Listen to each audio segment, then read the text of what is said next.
ઈશ્વરની સાક્ષીએ સૌને હું છું કે હું ક્રાઇસ્ટ સ્કૂલના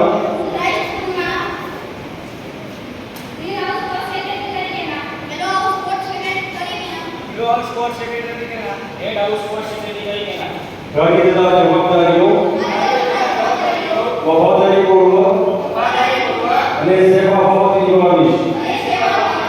હું જે કંઈ કરીશ તેનાથી સદાય સ્કૂલની પ્રતિષ્ઠામાં વધારો કરીશ. માટે હે ઈશ્વર મારી મદદ કરશો.